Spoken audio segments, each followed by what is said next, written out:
এখন ৰাজ্যত এজন দয়ালু কিন্তু খঙাল ৰজা আছিল।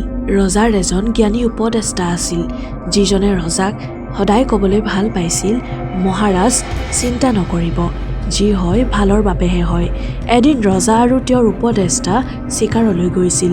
দুৰ্ভাগ্যবৰ্ষত এটা দুৰ্ঘটনাত ৰজাৰ হাত এখনৰ এটা আঙুলি কাটি গ'ল।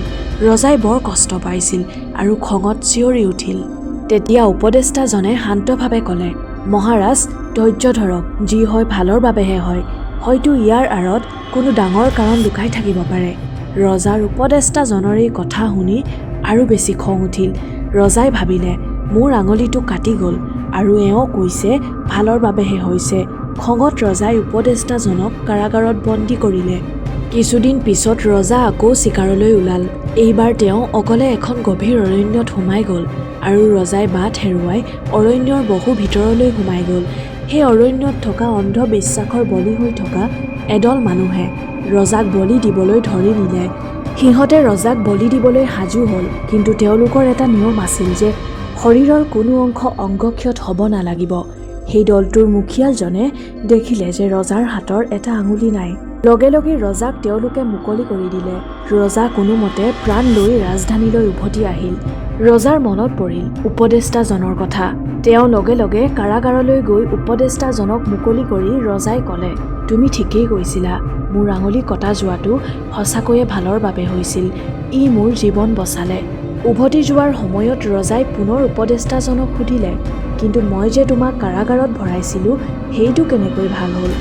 উপদেষ্টাজনে হাঁহি এটা মাৰি ক'লে, মহাৰাজ, যদি আপুনি মোক কাৰাগাৰত নথলেহেঁতেন, তেন্তে মই আপোনাৰ লগতে চিকাৰলৈ গ'লোহেঁতেন আৰু সেই অন্ধবিশ্বাসৰ বলিৰ দলটোৱে আপোনাক এৰি দিলেহেঁতেন। কিন্তু মোৰ শৰীৰ সম্পূৰ্ণ ঠিক আছিল, গতিকে সিহঁতে মোক বলি দিলেহেঁতেন। ৰজাই বুজি পালে যে সঁচাকৈয়ে সকলো ঘটনাৰ আঁৰত এটা বিশেষ কাৰণ থাকে। এই কাহিনীয়ে আমাক গভীৰ শিক্ষা দিয়ে। জীৱনত কেতিয়াবা এনেকুৱা পৰিস্থিতি আহে যিবোৰ আমাৰ বাবে বৰ দুখজনক বা বেয়া যেন লাগে, কিন্তু সেই ঘটনাই হয়তো আমাক ডাঙৰ বিপদৰ পৰা ৰক্ষা কৰিব পাৰে বা আমাৰ জীৱনলৈ কোনো ইতিবাচক পৰিৱৰ্তন আনিব পাৰে। যি হৈ গ'ল তাক বেছি চিন্তা নকৰি বৰ্তমান সময়ত আমাৰ কৰ্তব্য কি সেয়া পালন কৰাত মনোযোগ দিব লাগে। মনত ৰাখিব, আপুনি পৰিস্থিতি নিয়ন্ত্ৰণ কৰিব নোৱাৰিব পাৰে, কিন্তু সেই পৰিস্থিতিৰ প্ৰতি আপোনাৰ প্ৰতিক্ৰিয়া কেনেকুৱা হ'ব সেয়া সম্পূৰ্ণৰূপে আপোনাৰ ওপৰত নিৰ্ভৰ কৰে। সঠিক মনোভাৱ আৰু কৰ্মৰে আপুনি নিজৰ জীৱনক অৰ্থপূৰ্ণ কৰি তুলিব পাৰে।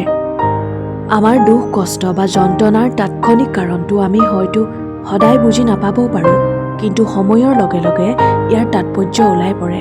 গতিকে যিকোনো পৰিস্থিতিতে শান্ত থাকি নিজৰ কৰ্ম কৰি যাওক, কাৰণ প্ৰতিটো ঘটনাৰ আঁৰত এক উদ্দেশ্য থাকে।